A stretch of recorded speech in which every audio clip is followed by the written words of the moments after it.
سنیے اللہ مولانا حسین احمد مدنی جن کو کراچی کے خالق جینا حال میں بلایا جاتا ہے، انگریز کہتا ہے اور حسین احمد اور تو نے فتویٰ دیا ہے کہ انگریز کی فوج میں بھرتی ہونا حرام ہے۔ مولانا حسین احمد نے فرمایا انگریز فتویٰ دیا ہے، دیتا ہوں دیتا رہوں گا، تیری فوج میں بھرتی ہونا حرام ہے۔ انگریز نے پھانسی کے پھندے کا اشارہ دے کر کہا مولوی صاحب ایسے فتوے پر پھانسی پہ چڑھا دیا جاتا ہے۔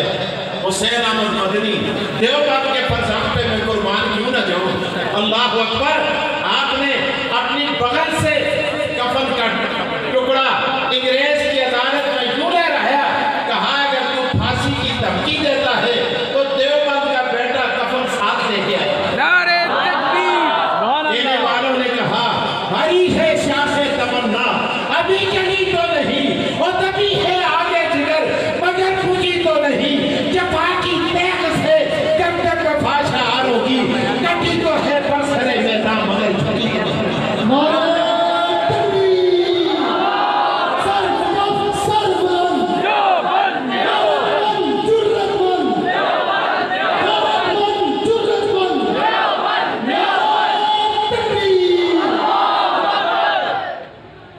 سنیے مولانا اللہ اکبر امام احمد بن حنبل رحمت اللہ تعالی علیہ جب ایجنسیوں نے دیکھا کہ مولوی دھمکیوں سے مرعوب نہیں ہوتا، انہوں نے مولویوں کا وفد بھیجا۔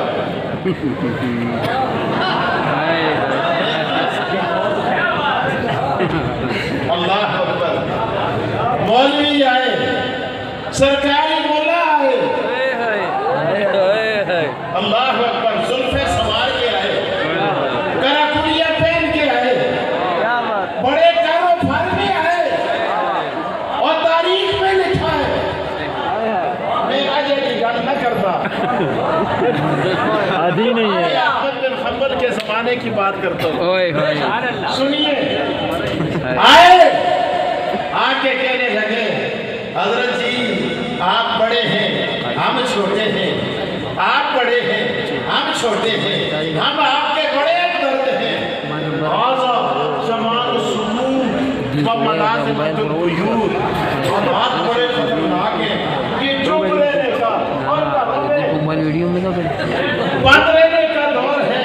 دیکھیں نا جی آپ کی بھی داڑھی ہے، ہماری بھی داڑھی ہے، آپ کی بھی پگڑی ہے، ہماری بھی پگڑی ہے، آپ کے بھی سفید کپڑے ہیں، ہمارے بھی سفید کپڑے ہیں۔ احمد بن حنبل کہیں اور نہ چلے جائیں آپ، سمجھو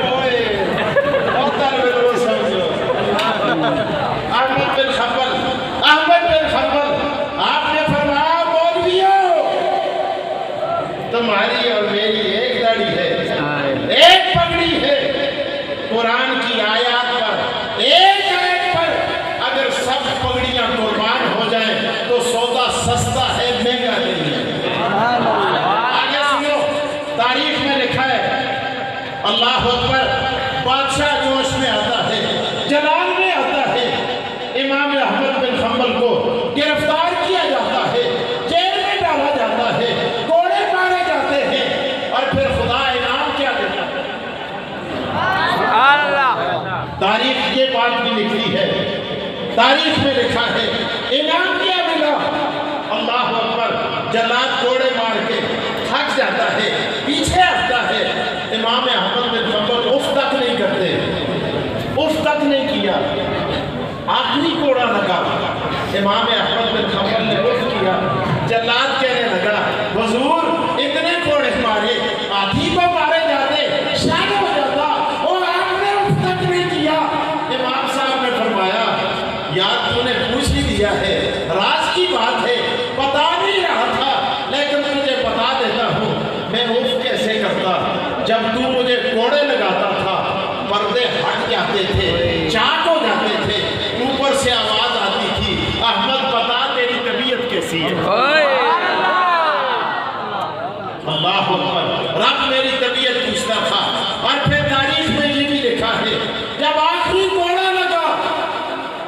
जल्लाद ने कहा कोड़े खत्म।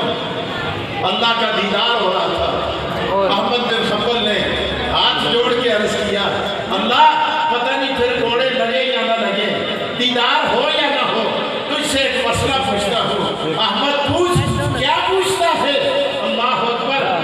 कहा अल्लाह मुझे कोई वजीफा बता, वो कौन सा वजीफा है, कौन सा अमल है, कौन सा विर्द है कि जिससे तेरा कुर्ब नसीब हो। अहमद मेरा कुरान पढ़ा कर, जितना मेरे कुरान की तिलावत करेगा मैं तुझे अपने करीब करता चला जाऊंगा। अहमद बिन हंबल फरमाते हैं, अल्लाह मैं समझ के पढ़ूं या बगैर समझे पढ़ूं, देख के पढ़ूं, बिन देखे पढ़ूं? आवाज आई, अहमद तेरी मर्जी है, समझ के पढ़ तेरी मर्जी है, देख के पढ़ तेरी मर्जी है, और बिन देखे पढ़ तेरी मर्जी है। जितना मेरा कुरान पढ़ता चला जाएगा इतना ही मैं तुझे अपना कुर्ब अता करता चला जाऊंगा। मेरे दोस्तों, कुरान कुरान है, कुरान शान देता चला जाता है, कुरान इंसान को अजमत देता चला जाता है। एक बात और अर्ज किए देता हूँ, नुक्ता जरा बारीक है और आप तवज्जो करें, तलबाए अज़ीज़ आप भी तवज्जो फरमाएं। देखें जब नमाजी नमाज पढ़ता है, कुरान कैसे बुलंद करता है यार।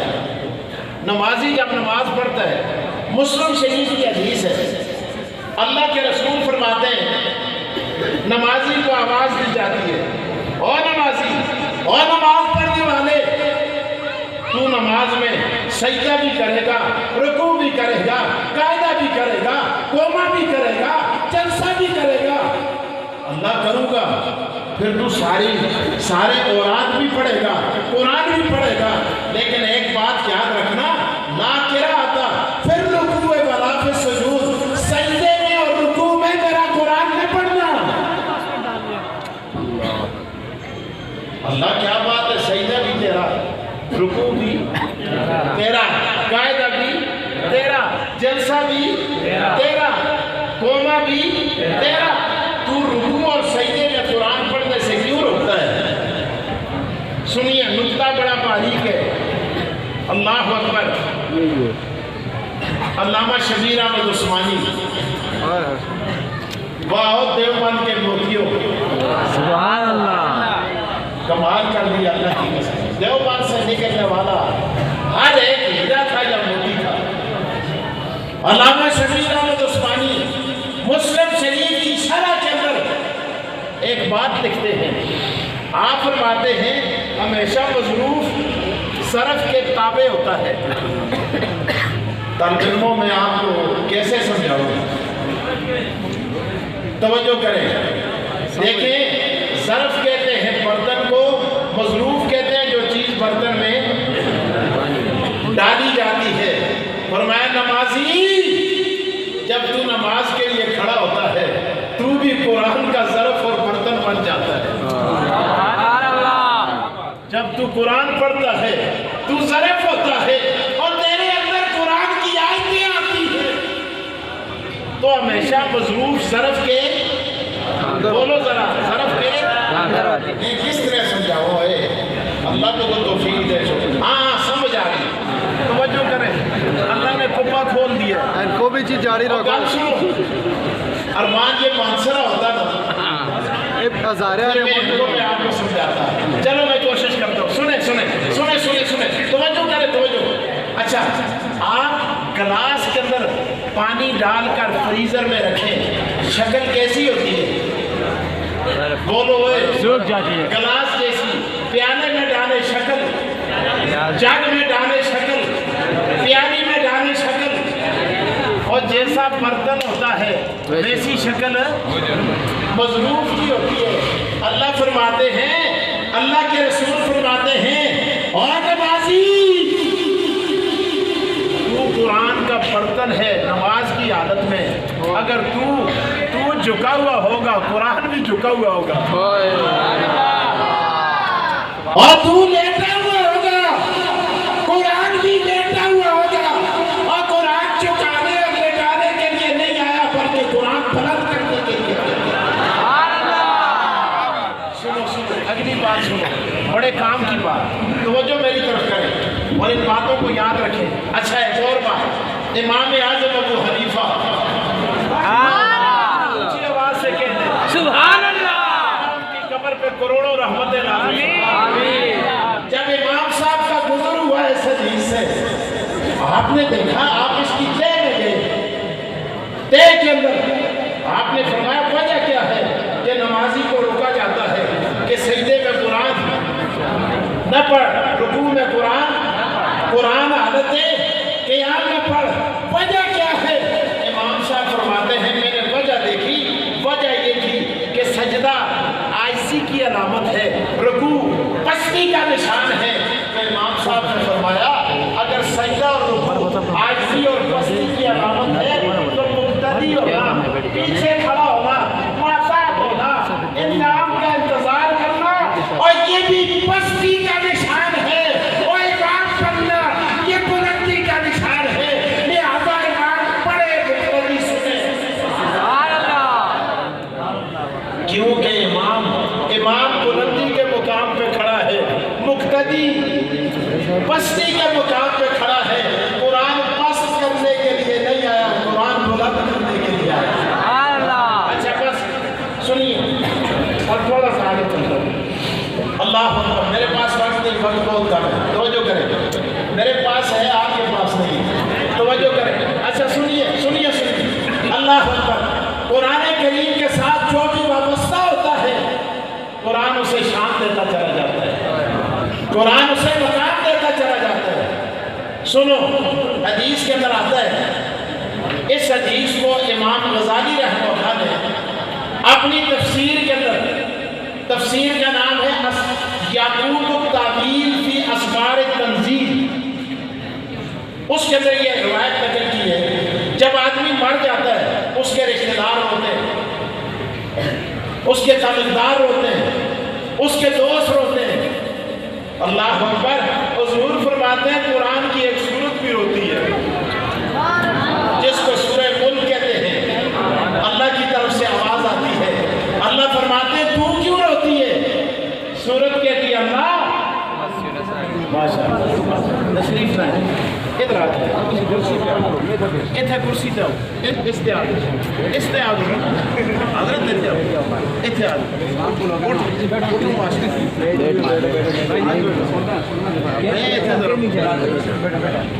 پہچان بیٹھا ہوں ادھر ہی اچھا توجہ پڑھ جائے سنیں زبردست ہے قرآن پاک کی سورت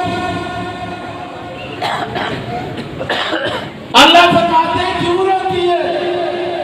سورت کہتی ہے اللہ مجھے پڑھنے والا، اوے میری طرف توجہ کریں، میری تلاوت کرنے والا آج قبر میں چلا جائے گا۔ اللہ فرماتے ہیں خاموش ہو جا۔ سورت کہتی ہے میں ایک شخص پر خاموشی اختیار کروں گی، بڑے کام کی بات ہے طالب علموں کے لیے، آپ تقریر کے لیے بھی اس روایت کو رکھیں اپنے پاس۔ سنیں اللہ فرماتے ہیں خاموش، وہ کہتی ہے میری ایک شرط ہے۔ اللہ فرماتے ہیں کیا شرط ہے؟ سورت کہتی ہے اللہ شرط یہ ہے کہ مجھے اس کی قبر میں اس سے پہلے جانے کی اجازت مل جائے۔ سبحان اللہ۔ اللہ فرماتے ہیں تجھے میں نے قبروں کے لیے پیدا نہیں کیا، تجھے میں نے اپنے کلام کے لیے پیدا کیا ہے۔ سورت پھر کہتی ہے اللہ اگر مجھے جانے کی اجازت نہیں دیتا پھر مجھے اپنے کلام سے خارج کر دے۔ اللہ فرماتے ہیں کلام سے خارج نہیں کرتا، تجھے جانے کی اجازت دیتا ہوں لیکن ایک شرط ہے کہ میں تجھے ایک فرشتے کے حور کی شکل عطا کروں گا۔ سبحان اللہ۔ اللہ اکبر، شکل مل جاتی ہے۔ اب اللہ فرماتے ہیں میں تجھے تیرے پڑھنے والے کے لیے، تیرے کاری کے لیے، اللہ اکبر، جنت کے قدیلوں سے ایک قدیلہ بھی عطا کروں گا۔ میں کشمیر میں گیا، کشمیر کے بچے بھی آج راجپوتی کے اور دوسری کون سی جگہ پھاپڑے کے، آج بہت سارے بچوں کی آج دستار بندی بھی ہو رہی ہے، وہاں سے بھی مجھے ٹیلی فون آئے۔ سنیں میں ایک جگہ تقریر کر رہا تھا تو مولوی صاحب مجھے کہنے لگے گل سنو تفسیریں بھی ایک گدے دا تے سرانے دا تے چادرہ دا نام لکھے۔ میں نے کہا یہ گدا، چادر اور سرانہ انشاءاللہ میں ثابت کر کے دوں گا۔ توجہ، اچھا سنیے सूरत उससे पहले कब्र के अंदर चली जाती है। अब जब इसको कब्र में रखा जाता है, अल्लाह अकबर अल्लाह अकबर, कब्र में फरिश्ते आते हैं, कहते हैं मन रब्बुका मा दीनुका मन नबियुका माज़ा तक़ूलु फी हक़्क़ि हाज़ा रजुल। और कब्र में आने वाले, बता तेरा रब कौन है, तेरा दीन क्या है, इस शख्सियत के बारे में तेरा क्या ख्याल है। अल्लाह अकबर, ये फरिश्ता दरमियान में खड़ा हो जाता है या हूर दरमियान में खड़ी हो जाती है, कहती है फरिश्तों ठहर जाओ, ये अभी थका हुआ आया है, ये बीमारियों का मारा हुआ, आलम नस्ल का मारा हुआ, जरा मुझे गदेला डाल लेने दो, सिराना रख लेने दो, जरा मुझे इसके साथ लाड कर लेने दो, बाद में पूछ लेना, बड़ा वक्त पड़ा हुआ है। ये दोनों कोने में खड़े हो जाते हैं, ये इसके साथ लाड करना शुरू करती है, इसके माथे को चूमती है, इसकी आंखों पे बोसा देती है, इसके रुखसारों पे बोसा देती है, इसके होठों पे बोसा देती है और साथ कहती है मरहबन बिहाज़िन शफ़तैन रुबमा तलानी। और कब्र में आने वाले, मैं तेरे होठों पर कुर्बान जाऊं, और कब्र में आने वाले, मैं तेरी आंखों पर कुर्बान जाऊं, और मैं तेरे माथे पर कुर्बान जाऊं, मैं तेरे दिमाग पर कुर्बान जाऊं, और मैं तेरी ज़बान पर कुर्बान जाऊं, जिस ज़बान के साथ तू मेरी तिलावत किया करता था। अल्लाह अकबर, चूमते चूमते सीने पे पहुंच जाती है, बोसों की नहर करती है और फिर क्या कहती है मरहबन बिहाज़ा सद्र रुबमा बियानी। और लोगों में सीने पे कुर्बान जाऊं, जिस सीने के अंदर इसने मुझे महफूज किया था। फिर चूमते चूमते पाँव तक चली जाती है, क्या कहती है मरहबन बिहाज़िन कदमैन। और लोगों में इसके कदमों पर कुर्बान जाऊं, इसके कदमों पर कुर्बान जाऊं, जिसके कदमों के साथ चलकर मस्जिद के कोने में आकर ताकचे से कुरान निकाल कर मेरी तिलावत किया करता था। अभी हूर का लाडो प्यार पाया तक नींद तक नहीं पहुंचता, मुकम्मल नहीं होता कि क़यामत कायम हो जाती है। इस कब्र में आने वाले को यूं महसूस होता है कि हजारों साल जिंदगी, लाखों साल उसके यूं गुजर जाते हैं कि अभी तक मेरे साथ हूर ने लाड ही किया है। यार कुरान शान देता है, कुरान कब्र में भी काम आता है, आखिरत में भी काम आता है, हश्र में भी काम आता है। एक और बात, कुरान करीम का पढ़ना भी सवाब, सुनना भी सवाब, समझना भी सवाब, कुरान की खिदमत करना भी सवाब। अच्छा एक बात सुनो, हिंदुस्तान की तारीख के अंदर देखा है, एक हिंदू को जलाने के लिए ले गए, हिंदुओं को जलाते हैं और मुसलमानों को दफनाते हैं। पूछे आप हुए दफनाते, मुसलमानों को दफनाते। अल्लाह, मुसलमान कितने गुनहगार क्यों हो, उसे दफनाया जाता है, नहलाया जाता है, कफनाया जाता है, नमाज जनाजा पढ़ी जाती है, बड़े एजाज़ और इकराम के साथ कब्र में पहुंचाया जाता है। सुभान अल्लाह। और हिंदू को जलाया जाता है, जलाया जाता है। हिंदू को रखा लकड़ियों के दरमियान में, कोशिश की उन्होंने आग लगाने की, आग नहीं लगी, बड़े परेशान हुए, अपने पंडितों के पास गए, जोगियों के पास गए, गुरुओं के पास गए, सब ने कहा कि हमें समझ नहीं आती, इसका बाप भी जल गया था, माँ भी जली थी, दादा भी जला था, दादी भी जली थी, पता नहीं इसको आग नहीं लगती, इससे कौन सा इतना बड़ा जुल्म या गुनाह हुआ है। अजीब बात है यार, अल्लाह हमें और क्या दे करने के बदले, कितनी इज्जत अल्लाह ने दुनिया में भी दी और आखिरत में भी दी।